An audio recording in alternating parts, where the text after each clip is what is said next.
Olúwa Olúwa ẹ tóbi o ẹ tóbi kò mà sẹ́ni tá a lè fi ṣàkàwé rẹ̀ o ẹ tóbi kò mà sẹ́ni tá a lè fi ṣàfiwé rẹ̀ o ẹ tóbi Olúwa àwa yìn Ọlọ́run wa o àwa ń jẹ́wọ́ rẹ̀ pé ìwọ lolúwa o àwa yìn Ọlọ́run wa o àwa ń jẹ́wọ́ rẹ̀ pé ìwọ lolúwa.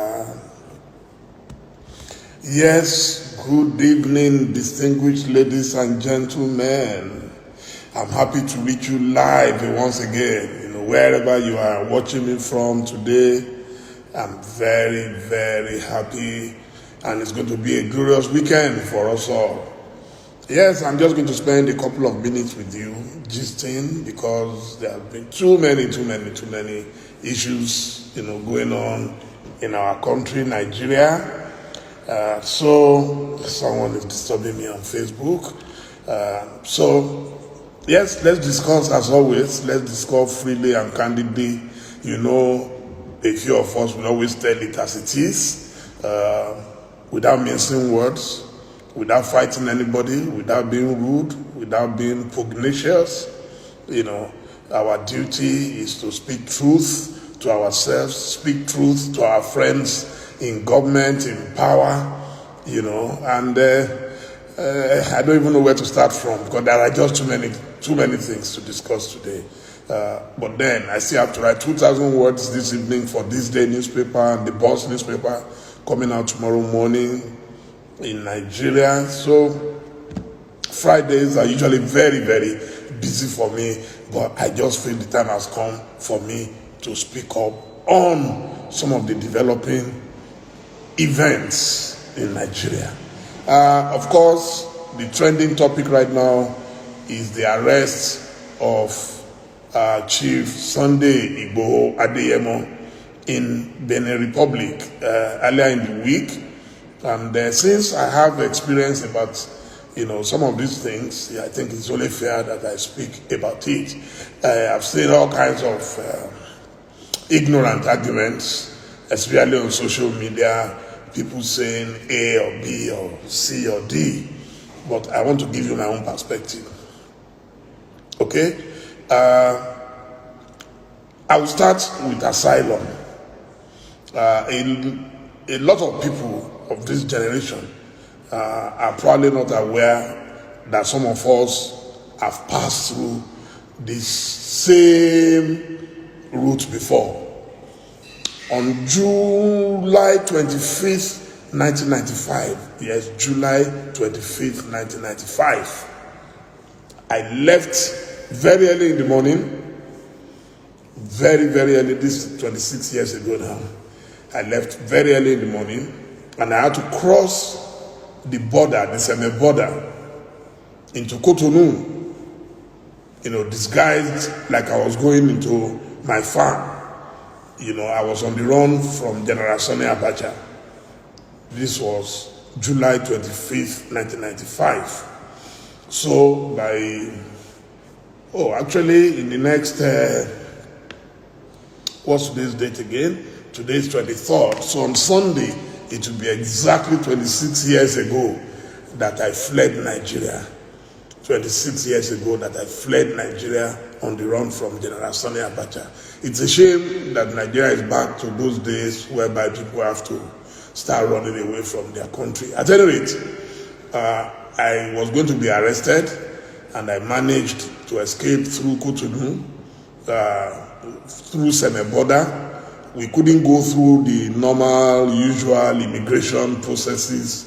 So a friend of mine who had escaped before me, the famous Senator Tokunbo Afukuyomi, so I had to call him when my life was endangered, and so he told me what to do, how to get an ECOWAS passport, and the ECOWAS passport I will need so that I can at least get out of Nigeria. Because I couldn't use my regular passport. On that regular passport, I had a multiple visa to Britain. I had a 2-year visa, valid visa to Britain, but I couldn't use that. I couldn't risk it.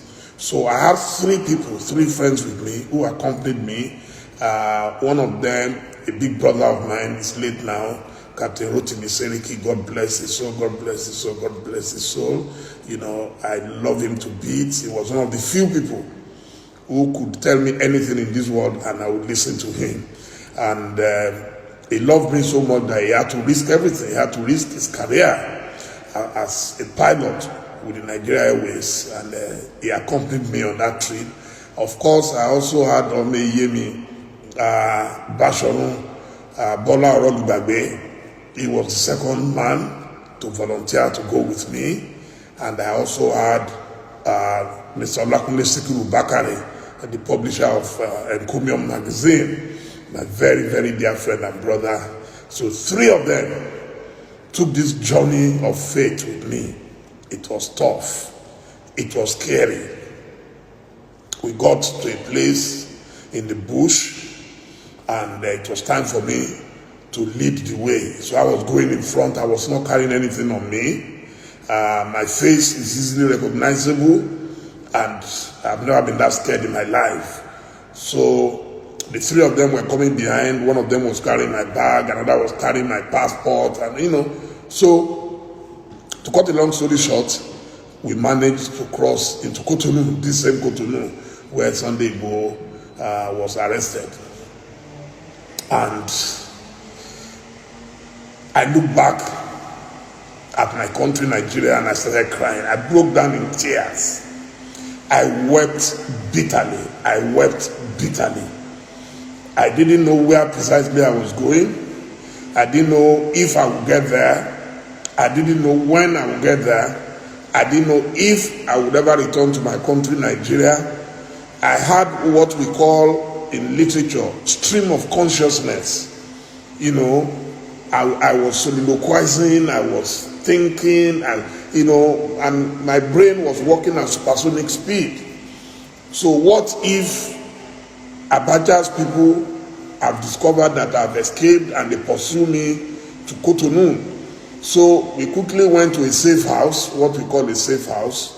Captain Seriki had arranged a safe house where I was able to quickly discard my old clothes, what I was wearing, and I changed my dress, and they saw me off to a car garage where I boarded a car to Lomé in Togo.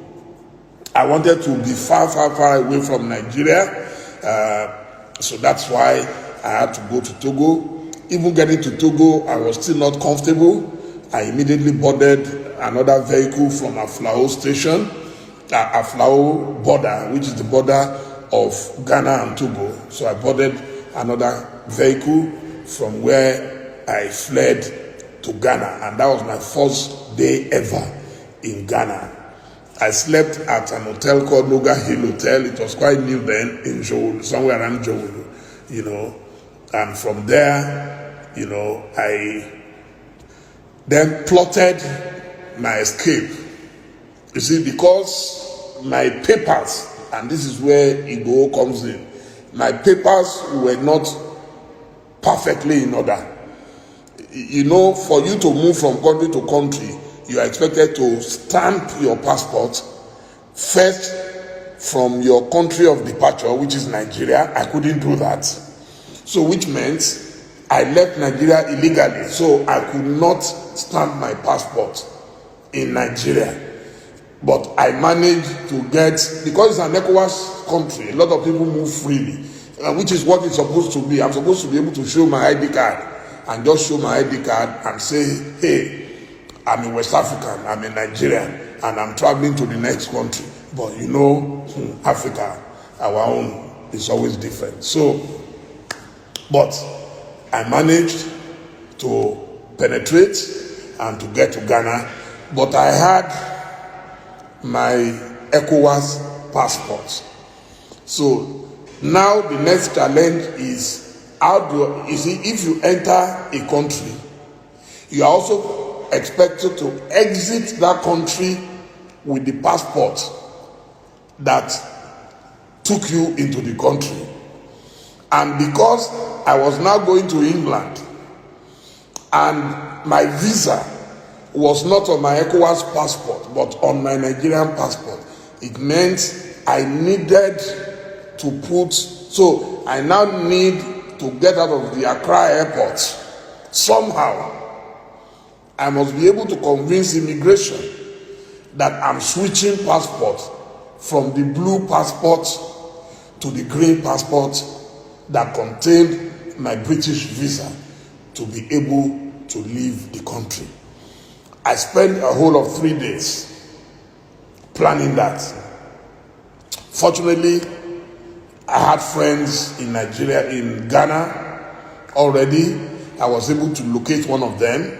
He was very, very helpful. He later became a minister in Ghana. He followed me to the airport and made sure that I was checked through all the way to boarding the British Airways flight that took me from Ghana to London. So when people say this passport, that passport, when you are fleeing from persecution, you will do anything. And it is recognized globally that anyone fleeing persecution will do anything. It's called survival instinct. Some people have said, that Sunday Igboho was not fleeing persecution, but prosecution. I'm not aware that he was being prosecuted in any court of law in Nigeria. I don't know. So lawyers, I've just read a release by Mr. Femi Falana on SAN, in which he also dissected all these issues I'm raising. So I am not a competent lawyer, but as I said, I am not aware that it was under prosecution. And one of the areas, in which Igboho is likely to be defended by his lawyers is the fact that the night his home was invaded in Ibadan, 2 people were actually killed. Summarily, we are not aware that they resisted arrest, but they were killed, and over a dozen people were carried physically and taken away as hostage and kept incommunicado. So again, he will say if his assailants had met him at home, he would have been one of those killed summarily. And in Nigeria, nothing is going to happen. Nobody is going to challenge them. So those people are dead, and the dead remains dead. So I believe that is whatever the situation is. There have been arguments that he didn't have a valid passport, or he had a valid passport. I've read somewhere where his wife said no, they had their valid passports, that they did not do anything illegal. I don't know. So until they get to court now on Monday, since the case has been adjourned to court on Monday, that is when I believe, those issues will be raised and addressed, and then the court of law will decide. That is not with. I'm just talking about my own personal experience. Now, getting to London, the next thing is, how was I going to stay in London beyond? Because normally London will give you 3 months stay. Based on your visa, you are allowed 3 months. Even that 3 months, you are not supposed to spend the whole of 3 months. But in my own case, I arrived in July. By October, so I was getting pressure that I may become an illegal alien. I was hoping that General Sani Abacha will calm down, the same way I'm hoping that Nigeria will calm down. You see, because we are fighting too many battles, and General Muhammadu Buhari has less than 2 years to go.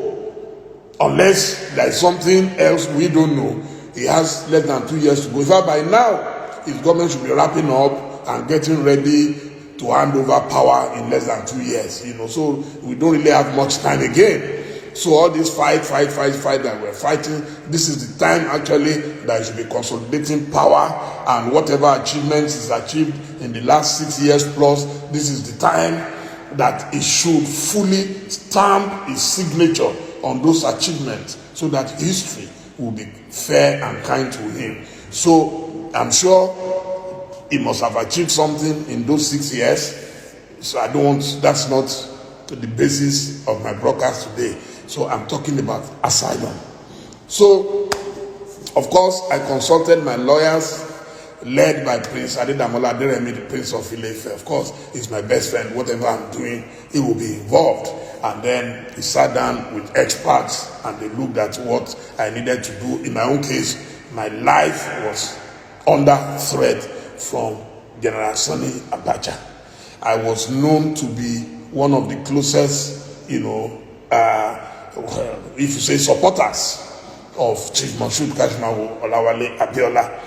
I had enough evidence of my activities. I was first arrested in between July and August 1993, immediately after the election. I was probably the first person to be arrested by the Babangida government.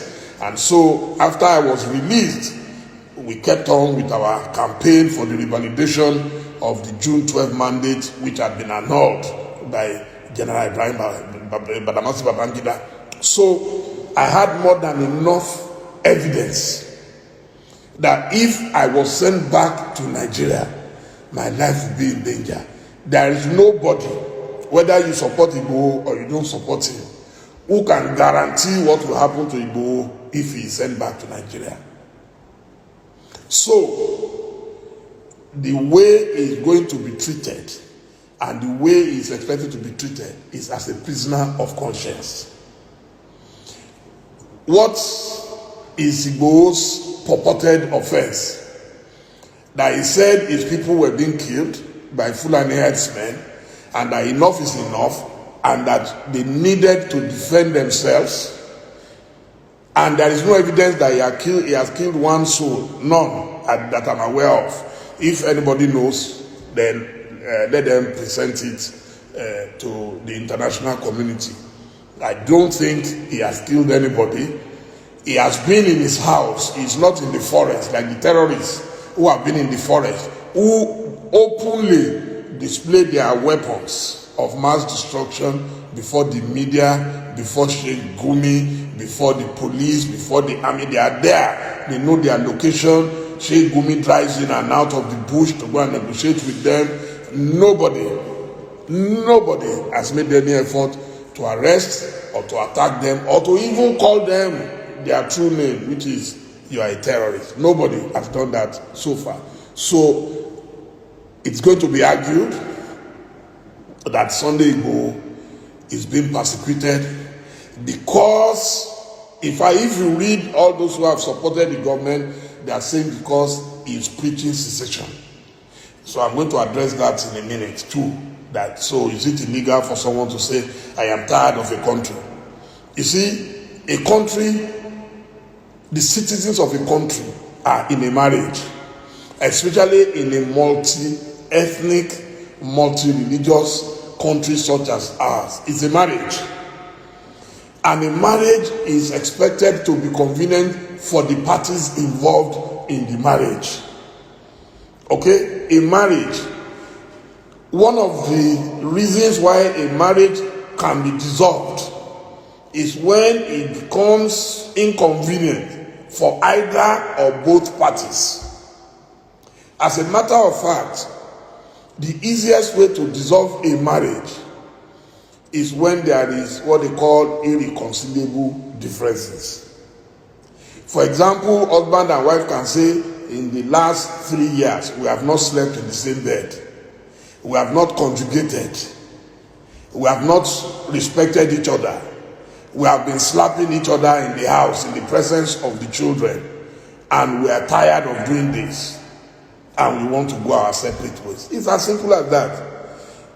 Where Sunday Igboho and other agitators become liable is when they carry weapons and wage war against their country. What they are doing now is a dream. Anybody can dream. People are dreaming of paradise. There are Christians who are dreaming that when they die, they will go to paradise. Nobody has been to paradise and back. It's a dream. Those who want the Yoruba nation, they are dreamers. They are dreaming of a better nation where they will not be treated as second class and third class citizens. It's a dream. It remains a dream.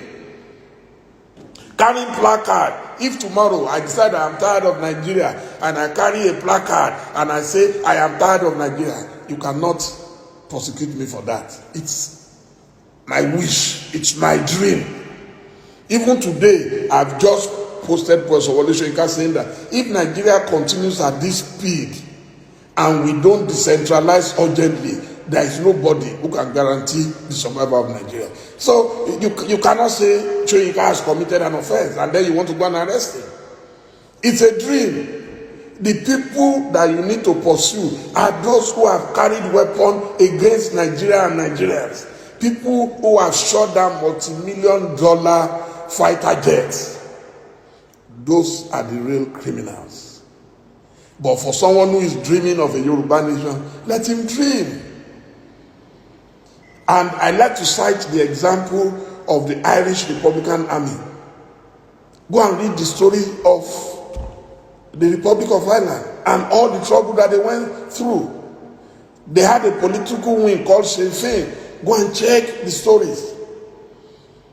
The government had to negotiate with them. The people of Britain decided that they are tired of Europe.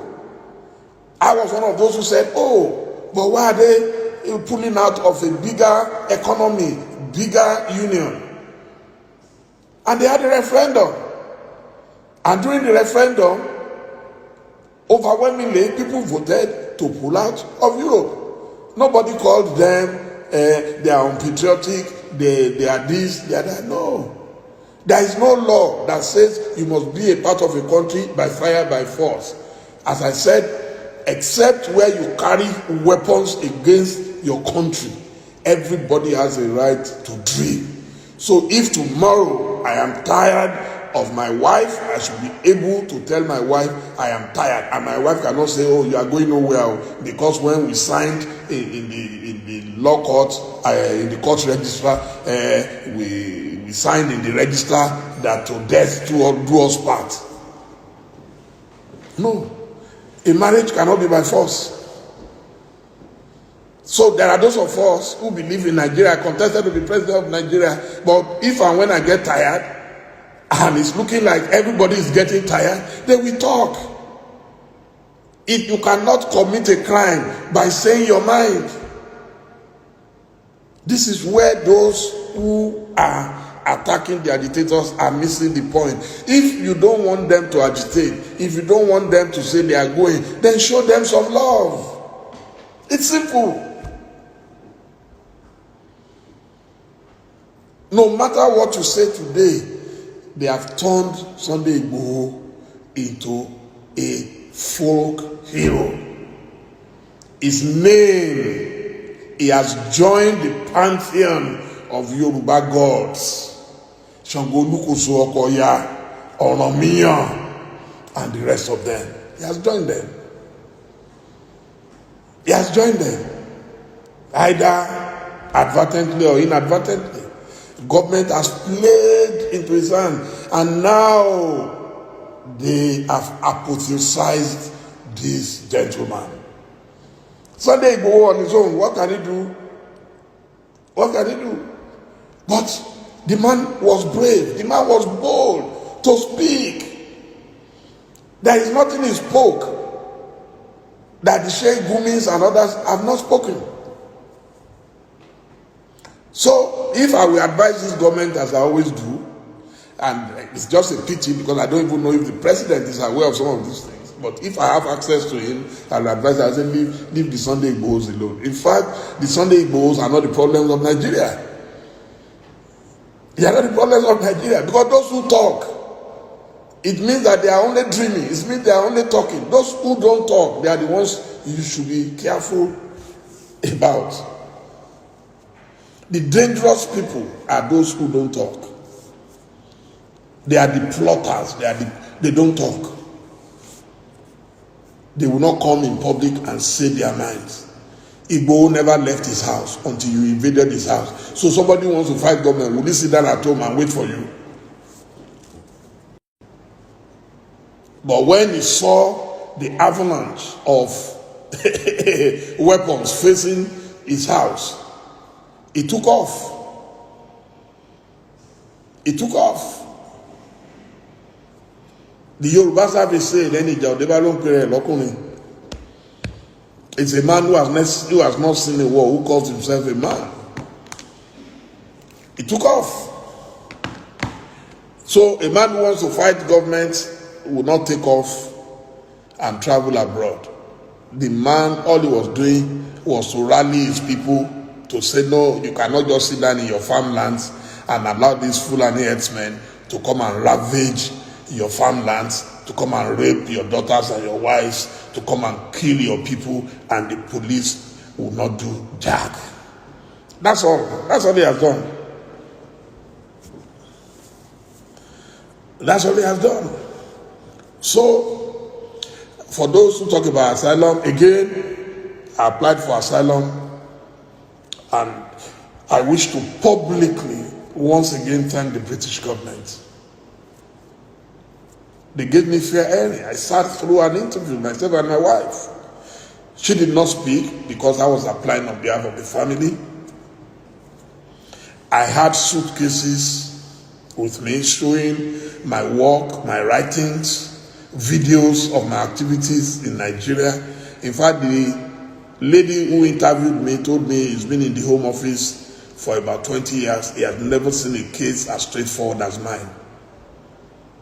And I was absolutely certain that I'll be granted asylum. I don't know of how many people, I don't know of anybody who had full asylum like I did. I was granted full asylum with my entire family.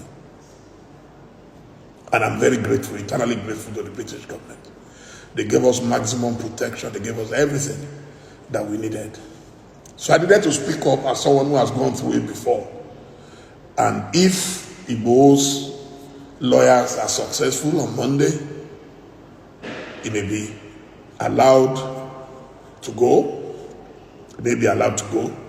I don't know where his final destination was when he was traveling with his wife, but it's obvious that his wife, both of them, had German passports, and if so, I'm sure they'll be able to settle in Germany. And then the government can go to rest. At least they know one of their so-called enemies will be out of the way. In Germany, the German government will not allow them to wage any war against anybody or any country. So, like William Shakespeare would have put it, all is well that ends well. I don't know why we are expending too much energy on pursuing people who have not carried weapons, when those who are shooting down, fighter jets are sitting pretty in their evil forests. I don't know why. So my advice again to President Muhammadu Buhari is that, look, you have too many problems in your hands. Begin to reduce it one by one. You don't need all this stress. As I said, the president has less than 2 years to go, unless there is a plan that we are not aware of. So by now, any government should be winding down. I know of a governor in the South who has already left the government house. He said, I have less than 2 years to go. I don't want to get too comfortable in the government house. I'm going to my house. The governor Nyesom Wike has already moved to his house. He's already launching and commissioning his projects and showing it to the whole world to say, this is my legacy. And that is what I expect the government to be doing now. I traveled through Lagos-Ibadan Express in the last few days. In fact, when we were coming back, we had to leave Ibadan at 5 a.m. because just that road, which happens to be, for me, the most important road in Nigeria, linking the nerve center of business, of commerce, Lagos, to the rest of Nigeria, in 6 years, it has not been completed. Some people spend 12 hours driving on that road. If our government, that will concern me. In fact, the more government can do now to